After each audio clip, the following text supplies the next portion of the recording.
పోయినా పోతే ఇవాళ రేవంత్ రెడ్డి ఆడికెడుకో ఇబ్రాహీంపట్నంలో స్కూల్ ఇనాగ్రేషన్ పోయిండట. నేను ఇక్కడ కూర్చున్నాక అలా వస్తుంది, సోషల్ మీడియాలో వస్తుంది. ఏమంటుండు రేవంత్ రెడ్డి? ఇవాళ నన్ను ఇష్టం ఉన్నట్టు తిట్టిండాడు.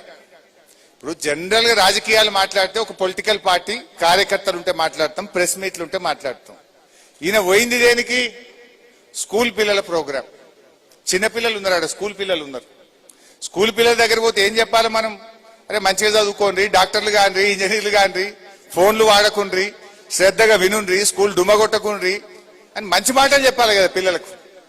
ఆ పిల్లల ముంగట పోయి అడ్డగోలుగా మాట్లాడొచ్చిండి. ఇవాళ ఏమంటాడు? హరీష్ రావు తాటి చెట్టు లెక్క పెరిగిండు అట, నేనేదో ఈత చెట్టు లెక్క పెరిగిందట.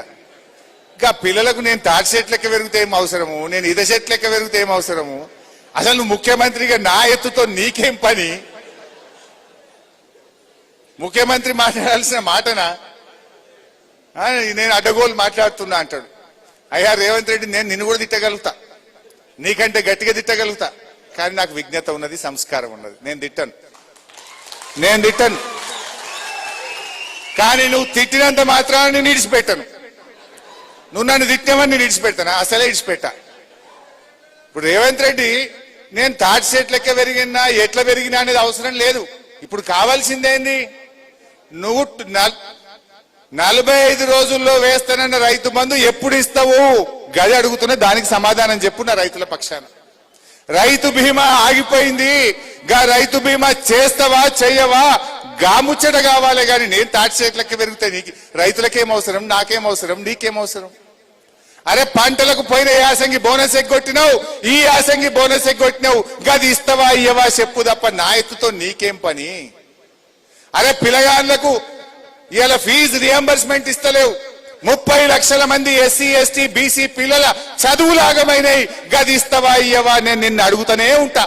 నువ్వు నన్ను తిట్టినా, నా ఎత్తు గురించి అడిగినా, నా పొడుగు గురించి మాట్లాడినా, బిడ్డ ఫీజు రియంబర్స్మెంట్ ఎప్పుడు ఇస్తావో నేను నిలదీస్తూనే ఉంటా.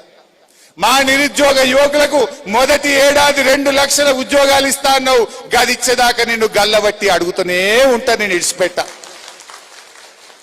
గీముచ్చట మాట్లాడు, రైతు బంధు గురించి మాట్లాడవు, రైతు బీమా గురించి మాట్లాడవు, 24 గంటల కరెంటు గురించి మాట్లాడవు, ఫీజు రియంబర్స్మెంట్ గురించి మాట్లాడవు, పిల్లల ఉద్యోగాల గురించి మాట్లాడవు.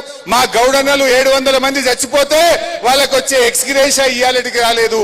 గౌడన్నల గురించి మాట్లాడవు, బీసీల గురించి మాట్లాడవు, ఎస్సీల గురించి మాట్లాడవు, ఎస్టీల గురించి మాట్లాడవు. నా ఎత్తు గురించి నీకేం అవసరం? దేవుడిచ్చిండు దానికి ఇట్లా పుట్టినా, దీన్ని పట్టుకొని మాట్లాడి తప్పించుకుంటా అనుకుంటున్నావా? నువ్వు నన్ను ఎంత తిట్టినా, నన్ను ఎంత గిల్లినా, నేను నీ స్కాములు బయట పెడుతూనే ఉంటా.